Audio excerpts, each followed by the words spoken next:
The sandwich was cold, the rye slightly stale, but it was what Jenna could afford. Turkey, no cheese, just a thin line of mustard. She sat in the far booth of the small downtown diner, untying her apron and kicking off her aching shoes.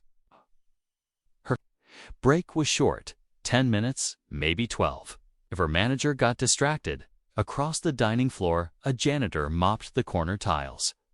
Older man, graying beard, quiet, no name tag. Oh, nobody really paid attention to him, except to walk around. The wet floor signs. With a sigh, Jenna watched him out of habit now. Every day, for 2 weeks, he'd come in around 2 p.m., mop, fix a few broken tiles, and disappear. Never ate, never spoke much. Just nodded politely when spoken to. Today, she noticed something different. A tremor in his hands, slower movements. He leaned heavier on the mop handle. His thermos sat unopened on the counter. She glanced down at her sandwich, then stood up, walked over, and offered it with both hands. "You look like you skipped lunch," she said. The janitor blinked, surprised. "You sure? I split it anyway." "Take the bigger half." He hesitated, then accepted. "Thank you." "No problem, Mr. G," he said.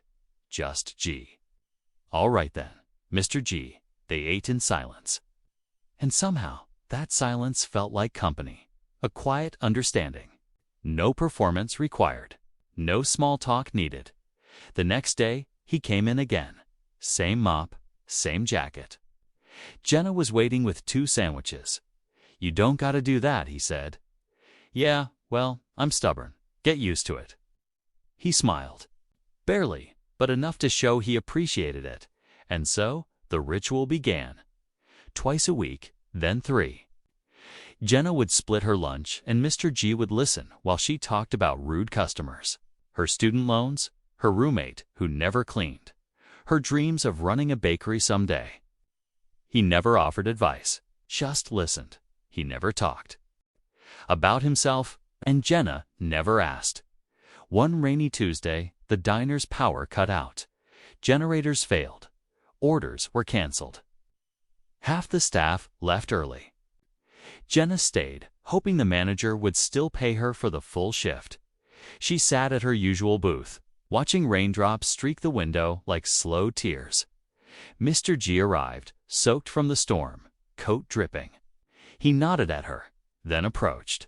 With 2 hot coffees from a place across the street. "Thought you could use one," he said. She took it gratefully. "Thanks." After a pause, she added, "Ever feel like life's just waiting for you to give up?" He sipped his coffee. "Sometimes, but sometimes it's waiting for you to surprise it." She smiled faintly. "You always talk like a fortune cookie. You always talk like someone with more fight than she thinks." That made her pause. A week later, Jenna's roommate moved out without notice, taking half the furniture. Jenna couldn't make rent. She was ready to quit the diner and head back to her hometown in Ohio. Dreams shelved. Hope hollowed out. She didn't show up for her shift, but Mr. G did. He asked the manager where she was, and when he didn't get a straight answer, he tracked down her apartment using the return address from a flyer Jenna had once handed him, advertising her side hustle baking birthday cakes. He knocked. Jenna opened the door in pajamas, eyes puffy. "What are you doing here?" she asked. "You missed our lunch." She gave a tired laugh. "I can't even pay for my own anymore." He stepped inside without waiting for an invite, pulled out an envelope from his coat pocket, and handed it to her.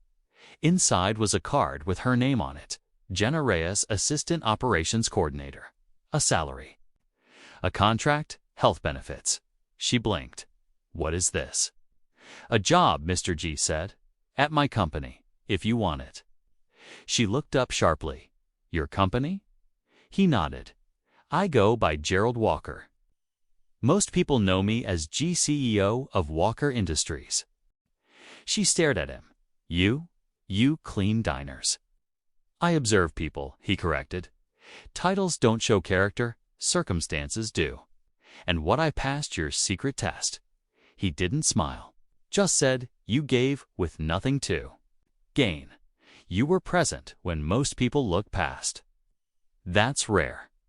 Jenna sat down, stunned. This is insane. No, he said, gently. It's earned. 3 months later, Jenna wore a blazer to work. She shadowed executives, took notes, learned fast. She didn't have a degree in business, but she had instincts. Empathy. Fired. Gerald, Mr. G, mentored her. Not as a teacher, but as a mirror. He asked questions, never gave easy answers. And slowly, Jenna grew into herself. She saved money, took night courses, started a business plan for her bakery on the side. One night, while walking to the train, she asked him, "Why do you do this?"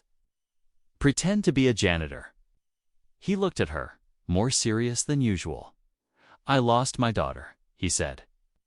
12 years ago. Cancer. She used to bring sandwiches to the janitor at her school every Friday. Jenna stopped walking. I couldn't save her, but I could honor her. I see her in people who give without expecting. It reminds me humanity still exists. She didn't know what to say, so she simply said, "I'm sorry." He nodded. Me too. A year later, Jenna opened her bakery. Small, warm. The smell of cinnamon and coffee drifted down the block. She named it the Half Sandwich. On opening day, Gerald showed up before sunrise, mop in hand. "What are you doing?" She laughed. He winked. Old habits. She pulled him into a hug. A plaque hung on the wall near the register, "For the stranger who shared my silence and changed my life with half a sandwich." Customers always ask what it meant. Jenna would just smile. It's a long story, but it ends well.